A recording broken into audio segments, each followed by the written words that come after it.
gaano Correct. kahirap yung humarap naman dito sa ano, sa isang impeachment court na one part legal and the most part is political. Ang Correct. kausap nyo Mahirap. rito, maraming judges na hindi naman abogado, for instance. Mahirap kasi you cannot expect what the question may be asked of from your side, no? From you, and where is that question coming from? So kung walang training sa law yung senador, no? I mean, pardon my kwan, baka hindi magkaintindihan doon pa lang sa hilat siya ng tanong, hindi magkaintindihan, baka sumagot ng mali, pero tama naman, sabihin ng senador, you're wrong. Di ba? Magulo na yun. At saka siya yung judge eh. Siya yung judge eh. Wala ka namang makukuhan dun eh. Parang mangyayari dyan eh, right or wrong. I'm the one asking the question, and if I am sustained, no, despite the objection, wala kang magagawa. Ganyan ba, no? Mahirap talaga, mahirap yan kasi fluid yung sitwasyon. Hindi mo mapaghahandaan ang lahat na pwedeng itanong sa inyo, okay, as a panel of defense lawyers, and then ganun din ang prosecution, lalo na yung prosecution kasi sila yung nagpe-presenta ng ebidensya. They have to prove.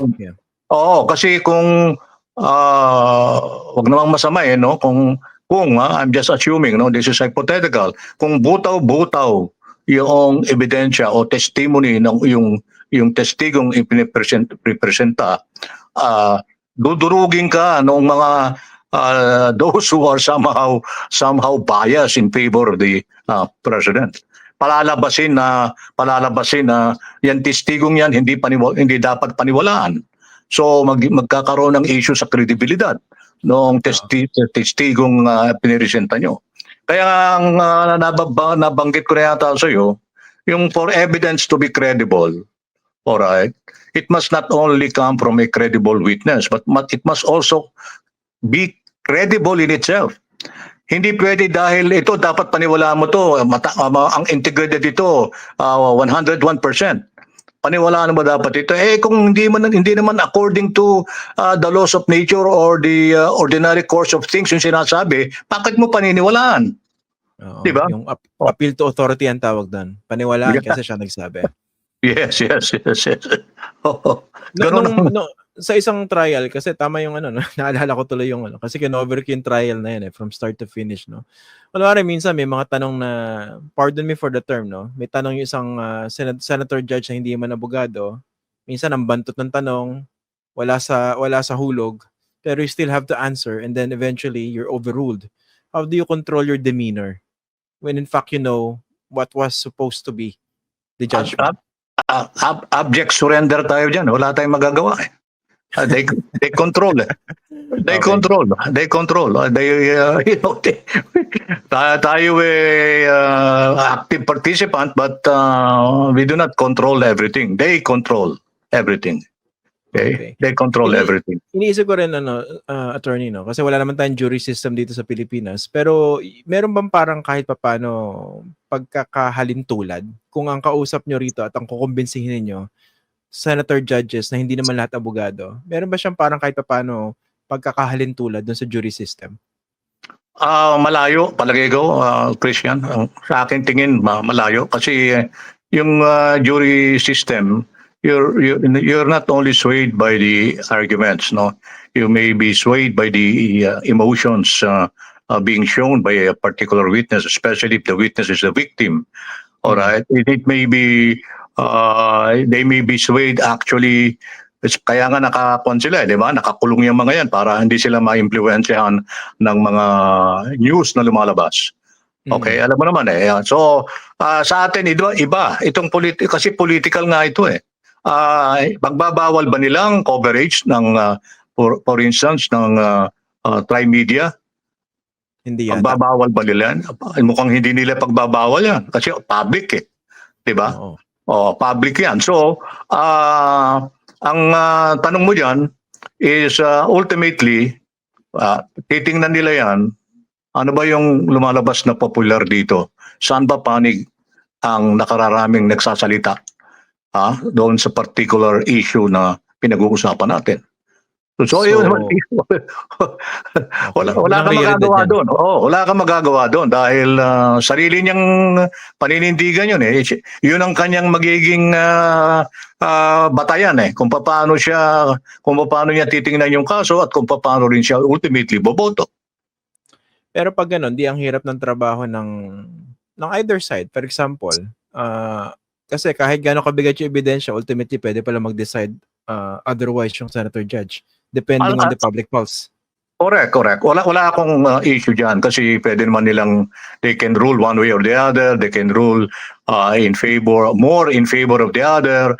Wala tayong magagawa dyan kasi yan yung sinasabi natin breaks of the game, no? At nagkataon, ang problema kasi rito, simulat kaya nga sinasabi ko, ang tingin ko, hinihintay nila munang matapos ang eleksyon. Sino ba yung 12 bagoy na yan?